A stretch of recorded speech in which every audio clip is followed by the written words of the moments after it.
Después de haber vivido 7 desplazamientos internos en mi país, nunca me había soñado con el sueño europeo, ni el sueño ninguno. Pensé morirme de vieja en mi territorio. Mucho más en los grupos armados que dominan las zonas del país más apartadas, en este caso el paramilitarismo. Española, el 65, cuando España abandona el Sáhara, Marruecos invadió nuestro territorio, el Sáhara Occidental. Y los saharauis nos vimos obligados a huir a nuestro territorio.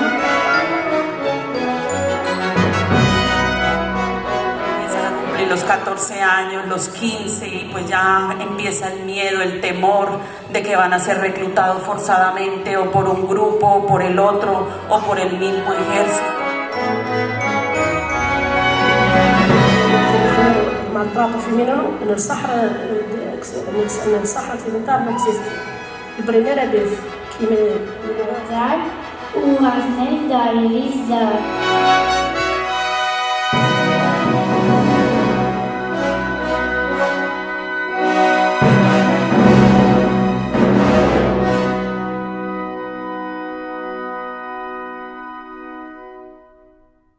Ho provéssim, ben valentes, lletra per lletra, des del nostre raconet. Gràcies.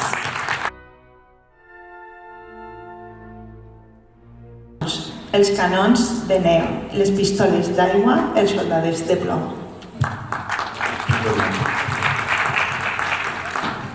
Pace, camioanele de zăpadă, pistoalele de apă, soldații.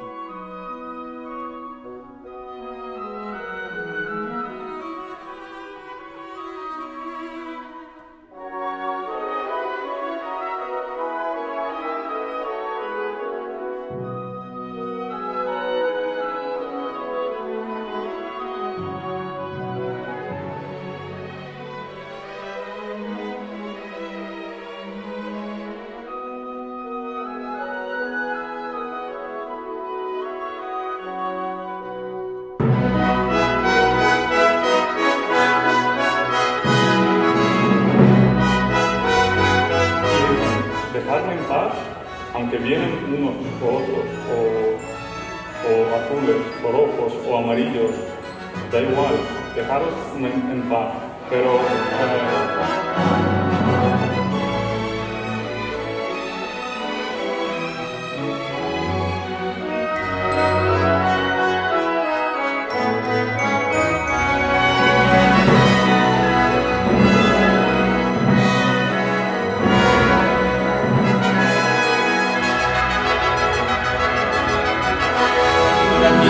Pasa, ¿qué pasa? Que solo la guerra pasa, es lo que pasa, pregunto yo.